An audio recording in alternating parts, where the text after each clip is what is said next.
वक्फ संशोधन विधेयक 2024 पर गठित संयुक्त संसदीय समिति यानी जेपीसी की बैठक में हंगामा हुआ है।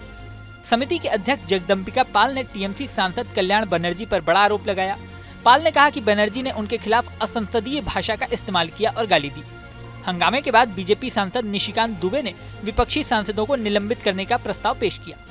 शुक्रवार की बैठक से विपक्षी सांसद मोहम्मद जावेद, तृणमूल कांग्रेस के नेता कल्याण बनर्जी, डीएमके नेता ए राजा, AIMIM प्रमुख असदुद्दीन ओवैसी व नासिर हुसैन, समाजवादी पार्टी के नेता मुहिबुल्लाह नदवी, M अब्दुल्ला, शिवसेना UBT नेता अरविंद सामंत, नदीमुल हक और कांग्रेस के इमरान मसूद को निलंबित कर दिया गया है। जेपीसी की बैठक पर टीएमसी सांसद कल्याण बनर्जी ने कहा, जो चल रहा है वह अघोषित आपातकाल है। उन्होंने कहा, दिल्ली पहुंचने के बाद बैठक का विषय और तारीख बदल दी गई। बनर्जी ने सरकार पर दिल्ली विधानसभा चुनाव के कारण जल्दबाजी करने का आरोप लगाया। Mister Owaisi, mister Imran Masood, mister Mohibullah, mister A Raja, mister Abdullah, mister Javed, mister Nizamul Haq, mister Naseer Ahmed, mister Arvind Sawant and myself Kollan manager. Okay, we have been suspended. तो anyway, आज के लिए सस्पेंड किया है. Let them continue. They want it. They wanted to have it without any opposition.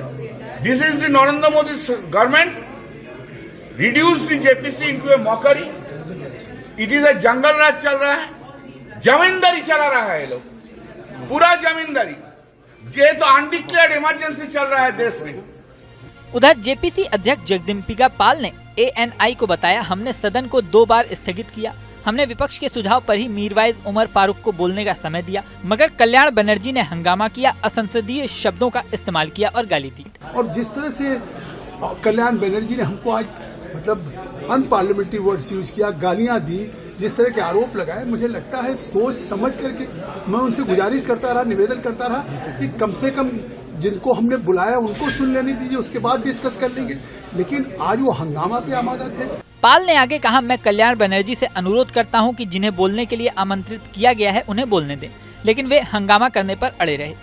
Jammu Kashmir से एक प्रतिनिधि मंडल आया था, मगर विपक्षी सांसद चिल्लाते रहे और नारेबाजी करते रहे। इसी वजह से निशिकांत दुबे को प्रस्ताव लाना पड़ा और सभी ने उन्हें निलंबित करने पर सहमति जताई। सदस्य आहत हैं और जब 2 बार हम लोगों ने एडजर्न कर दिया मीटिंग, लेकिन उसके बावजूद वो सोच समझ करके आए थे कि आज हम इस मीटिंग को नहीं होने देंगे या मीरवाइज को या लाइयर्स फॉर जस्टिस को नहीं सुनने देंगे। तो हमारे निशिकांत दुबे जी ने प्रस्ताव किया, उसको उन सदस्यों को निकालना पड़ा। हमें तो दुख होता है, हम पूरे दिन मीटिंग करते हैं, हम चाहते हैं कि वो बैठे और विटनेसेज को सुने, उनसे क्रॉस एग्जामिनेशन करें। लेकिन मुझे लगता है कि जेपीसी के मेंबर होने के बाद भी बाहर केवल बयान देते हैं कि ये हो जाएगा, जमीनें चली जाएंगी। तो ये उसी तरीके की कोशिश हो रही जैसे 3 तलाक में होता था, जैसे आर्टिकल 370, 35A में होता था।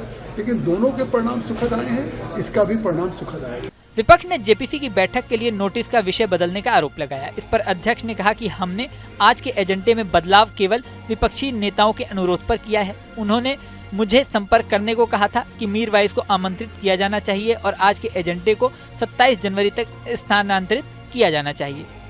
जगदम्बिका पाल ने कहा कि कश्मीरी धर्मगुरु मीरवाइज और उनके प्रतिनिधि मंडल ने अपनी चिंताएं व्यक्त की और विधेयक के कुछ खंडों पर आपत्ति जताई। इससे यह पता चलता है कि देश में संसदीय लोकतंत्र मजबूत हो रहा है।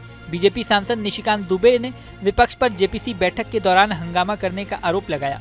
उन्होंने कहा कि विपक्षी सांसदों का आचरण संसदीय लोकतंत्र के खिलाफ है। दुबे ने जानकारी दी कि अगली बैठक 27 जनवरी को होगी और 29 जनवरी को स्पीकर को रिपोर्ट सौंपी जाएगी। वक्फ संशोधन विधेयक पर संयुक्त संसदीय समिति को बजट सत्र के दौरान अपनी रिपोर्ट प्रस्तुत करनी है।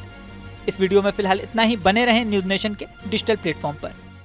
न्यूज नेशन अब व्हाट्सएप पर खबरों की ताजा अपडेट के लिए न्यूज नेशन के इस QR कोड को स्कैन करें।